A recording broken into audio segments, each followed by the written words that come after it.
Bonsoir matelots et bienvenue sur le navire de voyage au bout de la nuit sur D8. Alors ce soir, nous allons lire L'île au trésor de Robert Louis Stevenson.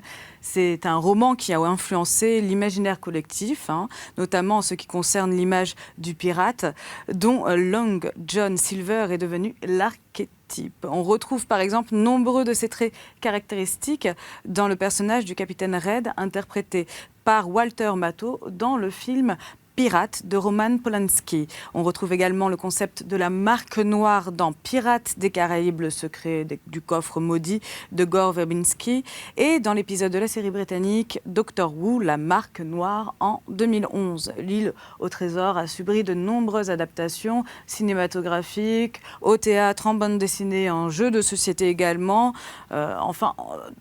plein d'adaptations. Donc, nous allons continuer la lecture de ce livre. J'espère que vous allez passer un agréable moment, que vous êtes prêts pour l'aventure, que vous n'avez pas trop peur des pirates et des voyages un peu tumultueux. N'hésitez pas à réagir sur les réseaux sociaux #VBN ainsi que sur notre page Facebook Voyage au bout de la nuit. Chapitre 9. La poudre et les armes. Comme l'Hispaniola n'était pas à quai, il nous fallut, pour nous y rendre, passer sous les figures de proue et devant les arrières de plusieurs autres navires dont les amarres tantôt raclaient la quille de notre canot et tantôt se balançaient au-dessus de nos têtes. À la fin, cependant, nous accostâmes et prîmes pied à bord. Nous fûmes reçus et salués par le second monsieur Ao, un vieux marin basané, à boucles d'oreilles, et qui louchait. Je ne sais pas très bien loucher, mais c'est pas grave. Le chevalier semblait au mieux avec lui. Je m'aperçus vite que monsieur Trelawney s'entendait moins bien avec le capitaine. Ce dernier était un homme à l'air sévère, qu'on eût dit mécontent de toute chose à bord. Et il ne tarda pas à nous en dire la raison, car à peine étions-nous descendus dans la cabine qu'un matelot nous y rejoignit et annonça. Le capitaine Smollett, monsieur, qui demande à vous parler. Je suis toujours aux ordres du capitaine, répondit le chevalier. Introduisez-le. Le capitaine, qui suivait de près son messager, entra aussitôt et ferma la porte derrière lui. Eh bien, capitaine Smollett, quelle nouvelle? Tout va bien, j'espère. Tout est en bon ordre de navigation? Eh bien, monsieur, répondit le capitaine, mieux vaut, je crois, parler franc, même au risque de vous déplaire. Je n'aime pas cette croisière. Je n'aime pas l'équipage. Et je n'aime pas mon second. Voilà qui est clair et net. Et peut-être, monsieur, n'aimez-vous pas le navire? Interrogea le chevalier, très irrité à ce que je pus voir. Quant à lui, monsieur, je ne puis rien en dire avant de l'avoir vu à l'œuvre. Il m'a l'air d'un fin bâtiment. C'est tout ce que j'en sais. Peut-être encore, monsieur, n'aimez-vous pas non plus votre armateur? Mais le docteur Livesey intervint. Un instant. Des questions de ce genre ne sont bonnes qu'à provoquer des malentendus. Le capitaine en a dit trop, ou trop peu, et je dois dire que j'exige une explication de ses paroles. Vous n'aimez pas, dites-vous, cette croisière. Pourquoi? Je me suis engagé, monsieur, suivant le système dit des instructions scellées, à mener le navire où m'ordonnera ce monsieur. C'est parfait. Tout va bien jusque-là. Mais je constate que chacun des simples matelots en sait plus que moi. Trouvez-vous cela bien? Voyons, dites. Non, fit le docteur Livesey. Ce n'est pas bien, je l'admets. Ensuite, j'apprends que nous allons à la recherche d'un trésor. C'est mon équipage qui me l'apprend. Remarquez. Or, les trésors, c'est de la besogne délicate. Je n'aime pas du tout les voyages au trésor. Et je les aime encore moins quand ils sont secrets. Et que, sauf votre respect, monsieur Trelawney, le secret a été raconté au perroquet. Quel perroquet? Demanda le chevalier. Celui de Silver? Façon de parler. Quand il a été divulgué, je veux dire. Je crois bien qu'aucun de vous deux, messieurs, ne sait ce qui l'attend. Je vais vous dire ce que j'en pense. C'est une question de vie ou de mort. Et où il faut jouer serré. Voilà qui est bien clair, et je dois le dire assez juste, répliqua le docteur Livesey. Nous acceptons le risque, mais nous ne sommes pas aussi naïfs que vous croyez. En second lieu, dites-vous, vous n'aimez pas l'équipage. N'avons-nous pas de bons marins? Je ne les aime pas, monsieur, repartit le capitaine Smollett. Et puisque vous en parlez, j'estime qu'on aurait dû me laisser choisir mon équipage moi-même. Possible, reprit le docteur. Mon ami eût peut-être dû vous consulter, mais s'il a négligé, c'est sans mauvaise intention. Et vous n'aimez pas non plus monsieur Harrow? Non, monsieur, je ne l'aime pas. Je le crois bon marin, mais il est trop familier avec l'équipage pour faire un bon officier. Un second doit rester sur son camp à soi et ne pas trinquer avec les hommes de l'avant. Voulez-vous dire qu'il s'enivre? Lança le chevalier. Non, monsieur. Simplement qu'il est trop familier. Et maintenant, le résumé de tout cela, capitaine, émit le docteur. Exposez vos désirs. Messieurs, êtes-vous résolus à poursuivre cette croisière? Dur comme fer, affirma le chevalier. Très bien, reprit le capitaine. Alors, puisque vous m'avez écouté fort patiemment, vous dire des choses que je ne puis prouver, écoutez quelques mots de plus. On est en train de loger la poudre et les armes dans la cale avant. Or, vous avez sous la cabine une place excellente. Pourquoi pas là? Premier point. Puis vous emmenez avec vous 4 de vos gens, et il paraît que plusieurs d'entre eux vont coucher à l'avant.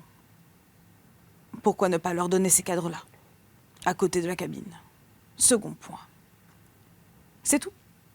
Demanda M. Trelawney. Encore ceci. On n'a déjà que trop bavardé. Beaucoup trop, acquiesça le docteur. Je vais vous répéter ce que j'ai entendu, moi-même, poursuivit le capitaine Smollett. On dit que vous avez une carte de l'île, qu'il y a sur cette carte 3 croix pour désigner l'emplacement du trésor, et que cette île est située par... Et il énonça la longitude et la latitude exacte. « Je n'ai jamais dit cela, s'écria le chevalier, jamais à personne. »« Les matelots le savent pourtant, monsieur, » riposta le capitaine. « Livesey, s'écria le chevalier. « Ce ne peut être que vous ou Hawkins. » Peu importe de savoir qui, répliqua le docteur. Pas plus que le capitaine, je le voyais bien, il ne tenait grand compte des protestations de M. Trelawney. Moi non plus, du reste, car le chevalier était un bavard incorrigible. Mais en l'espèce, je crois qu'il disait vrai, et que personne n'avait révélé la position de l'île. Eh bien, monsieur, reprit le capitaine, je ne sais pas qui de vous détient cette carte, mais je pose en principe qu'on me le laissera ignorer. Ou bien aussi bien qu'à M. Harrow.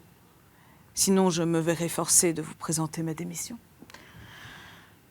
Je vois, dit le docteur. Il faut, à votre avis, nous tenir sur la défensive et faire de la partie arrière du navire une citadelle équipée avec des serviteurs personnels de mon ami et pourvue de toutes les armes et munitions du bord. En d'autres termes, vous redoutez une mutinerie.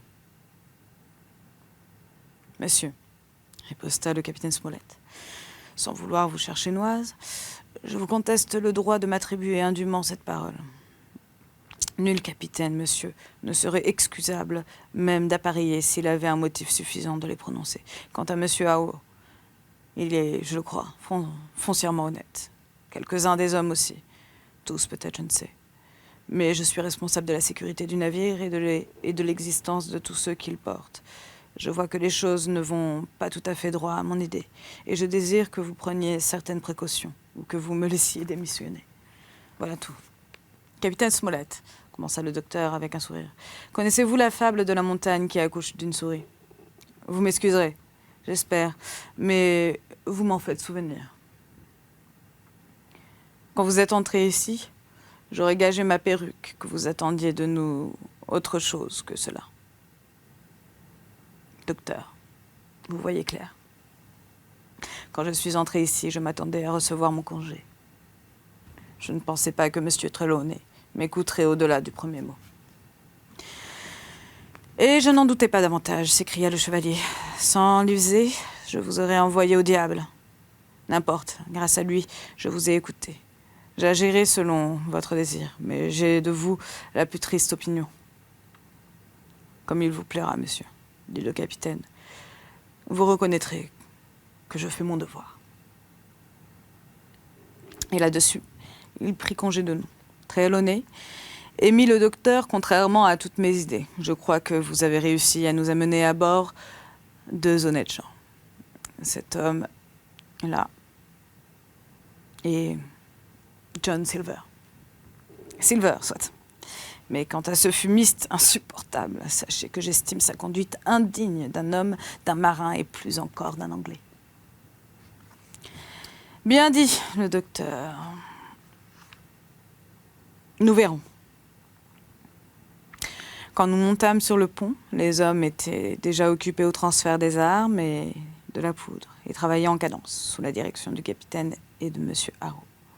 J'approuvais tout à fait le nouvel arrangement qui modifiait tout sur la goélette. Nous avions à l'arrière 6 cabines prises sur la partie postérieure de la grande cale, et cette série de chambrettes ne communiquait avec le gaillard d'avant que par une étroite coursive à bâbord, donnant sur la cuisine. Suivant les dispositions primitives, le capitaine M. Harrow, Hunter, Joyce, le docteur et le chevalier devaient occuper ces 6 pièces. À présent, 2 étaient destinés à Rétros et à moi, tandis que M. Harrow et le capitaine logeraient sur le pont, dans le capot, qu'on avait élargi des 2 côtés, en sorte qu'il méritait presque le nom de dunette. C'était toujours, bien entendu, fort bas de plafond, mais il y avait place pour suspendre 2 hamacs et le second lui-même parut satisfait de cet arrangement. Il se méfiait peut-être aussi de l'équipage, mais ce n'est là qu'une supposition, car, comme on va le voir, il n'eut guère le loisir de nous donner son avis. Nous étions en pleine activité, transportant munitions et couchettes, quand 1 ou 2 retardataires, accompagnés de Long John, arrivèrent dans un canot du port. Le cuisinier, agile comme un singe, escalada le bord et vit aussitôt de quoi il s'agissait. Il s'écria « Hola, camarades! Qu'est-ce que vous faites ?»« Nous déménageons la poudre, » répondit l'un. « Mais par tous les diables, » lança Long John. « Si on fait ça, on va manquer la marée du matin. »« Mes ordres, » dit sèchement le capitaine. « Vous pouvez aller à vos fourneaux, mon garçon. L'équipage va réclamer son souper. »« Bien, monsieur. » répondit le coq en saluant, et il se dirigea vers sa cuisine. « Voilà un brave homme, capitaine, » dit le docteur. « C'en a tout l'air, monsieur, » répliqua le capitaine. « Doucement avec ça. Les hommes, doucement, » continua-t-il, en s'adressant au gars qui maniait la poudre. Puis, soudain, me surprenant à examiner la caronade que portait le bateau par son milieu, une longue pièce de 9 en bronze. « Dites donc, le mousse, » cria-t-il. « Filez-moi de là. Allez demander au cuisinier qu'il vous donne de l'ouvrage. » Je m'esquivai au plus vite, mais je l'entendis qui disait au docteur très haut. « Je ne veux pas de privilégiés sur mon navire. Je vous garantis que j'étais bien de l'avis du chevalier et que je détestais cordialement le capitaine. » Chapitre 10. Le voyage.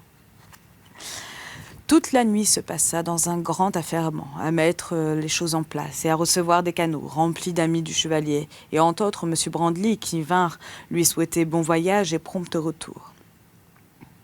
Il n'y eut jamais de nuit à l'amiral Benbow, où je travaillai moitié autant, et lorsqu'un peu avant le jour, le sifflet du maître d'équipage retentit et que l'équipage se disposa au bar de Cabestan, j'étais exténué. Mais même 2 fois plus là, je n'aurais pas quitté le pont. Tout y était trop nouveau pour ma curiosité. Les brefs commandements, le son aigu du sifflet, les hommes courant à leur poste dans la faible clarté des falots du bord. « Allons, cochon rôti » Donne-nous un refrain, lança quelqu'un. Celui de jadis, cria un autre. Bien, camarade, répondit Long John, qui se tenait auprès d'eux, reposant sur sa béquille. Et aussitôt il attaqua l'air et les paroles que je connais trop. Alors, comme je ne connais absolument pas l'air de cette chanson, je vais vous la citer, simplement. Nous étions 15 sur le coffre du mort, et tout l'équipage reprit en chœur. Yo, oh, oh, et une bouteille de rhum. Et au troisième oh, tous poussèrent ensemble sur les barres de cabestan. Malgré la minute palpitante, je fus reporté sur l'instant à l'amiral Benbow, et je crus entendre se mêler au cœur de la voix du capitaine. Au cœur, la voix du capitaine. Mais coup sur coup, l'ancre sortit de l'eau ruisselante et s'accrocha au bossoir. Puis les voiles prirent le vent, la terre et les navires défilèrent à droite et à gauche, avant que je me fusse couché pour prendre une heure de repos. Le voyage de l'Hispaniola était commencé, et elle voguait vers l'île au trésor. Je ne relaterai pas en détail ce voyage. Il fut des plus favorisés. Le navire se montra excellent. Les gens de l'équipage étaient de bons matelots et le capitaine connaissait à fond son métier. Toutefois, avant d'atteindre l'île au trésor, il se produisit 2 ou 3 incidents que je dois rapporter. Pour commencer, M. Harrow se révéla pire encore que ne le craignait le capitaine. Et il n'avait pas d'autorité sur les hommes, et avec lui, on ne se gênait pas. Mais ce n'était pas le plus grave, car après 2 ou 3 jours de navigation, il ne monta plus sur le pont qu'avec des yeux troubles, des joues enflammées, une langue balbutiante. Bref, avec tous les symptômes d'ivresse. À plusieurs reprises, il fut mis aux arrêts. Parfois, il tombait et se blessait, ou bien il passait toute la journée étendu dans son hamac. De la dunette, d'autres fois, pour 1 jour ou 2. Il était presque de sang-froid et remplissait à peu près ses fonctions. Cependant, nous n'arrivions pas à découvrir d'où il tenait son alcool. C'était l'énigme du bord. Malgré toutes nos recherches, nous ne pûmes la résoudre. L'interrogeait-on directement ?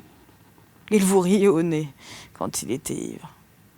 Et s'il était de sang-froid, il jurait ses grands dieux qu'il ne prenait jamais autre chose que de l'eau. Non seulement il était mauvais officier et d'un fâcheux exemple pour les hommes, mais de ce train, il allait directement à la mort. On fut peu surpris et guère plus chagriné quand, par une nuit noire où la mer était forte et le vent debout, il disparut définitivement. « Un homme à la mer !» prononça le capitaine. « Ma foi, messieurs, cela nous épargne l'ennui de le mettre au fer. » Mais cela nous laissait dépourvus de second. Il fallut donc donner de l'avancement à l'un des hommes. Job Anderson, le maître d'équipage, était à bord le plus qualifié. Et tout en gardant son ancien titre, il joua le rôle de second. Monsieur Trelawney avait navigué, et ses connaissances nous servirent beaucoup, car il lui arrivait de prendre lui aussi son quart, par temps maniable. Et le quartier-maître, Israel Hans, était un vieux marin d'expérience, prudent et avisé, en qui on pouvait avoir pleine confiance en cas de nécessité. C'était le grand confident de Long John Silver. Et puisque je viens de le nommer, je parlerai de notre maître cochon rôti, comme l'appelait l'équipage. Voilà, c'est ainsi que se termine donc ce petit passage de l'île au trésor. J'espère que vous avez été bien sages et que vous allez faire de très beaux rêves de voyage et d'aventure, chers matelots. À tout bientôt, j'espère que vous allez passer une très belle nuit. À tout bientôt.